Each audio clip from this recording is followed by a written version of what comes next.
కాపరాన్ని విడగొట్టుకుని ఆ విష్ణువులో కాలు విడిచి పెట్టిందమ్మా.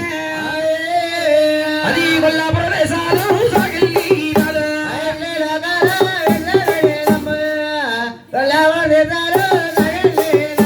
మహాతల్లి కొల్లాపురం దేశం వెళ్ళి ఘోరంగా తపస్సు అలా ఉంటుండగా ఈ ఒక మహానుభావుడు ఎప్పుడైతే పాదాలు పట్టించుకుంటున్నాడు ఈ వృక్కవామనేంద్రిక కన్న మీద గుణపాట్లు కలిగి చక్కగా నెత్తట్లోకి జారుకున్నాడు.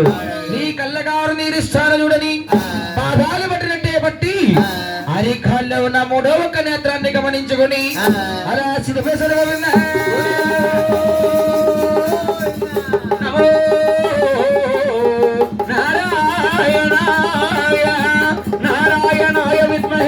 వాసుదేవాయ ధీమహి తన్నో విష్ణు ప్రచోదయాత్.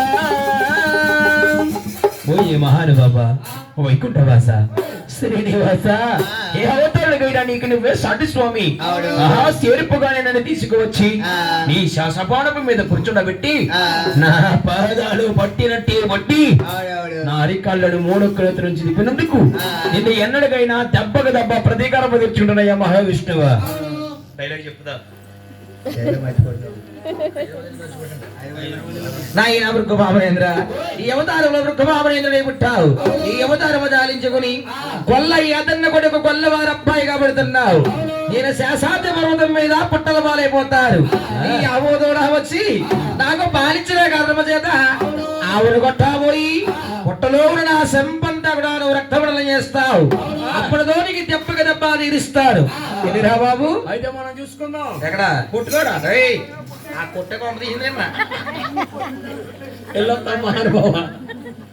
అలాగే నీ శాప పరిహారం ఇచ్చి సాగరంపిస్తారు. ఈలోగా మహావిష్ణుమూర్తమ్మ తన భార్య కంటికి కనబడక బాధపడిపోతున్నాడు. గోవింద ఎక్కడికి వెళ్ళే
బాబు జగదీష్ మా లక్ష్మి ఏమన్నా కనిపించిందండి? కనిపించలేదు. కనిపించలేదా?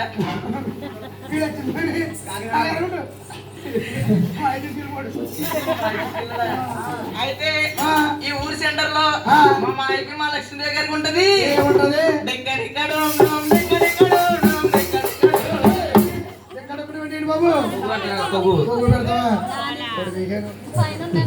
అలాగే ఆయన చుట్టాలకి వాళ్ళు ఎవరు అవద్దని చూడండి నాయన.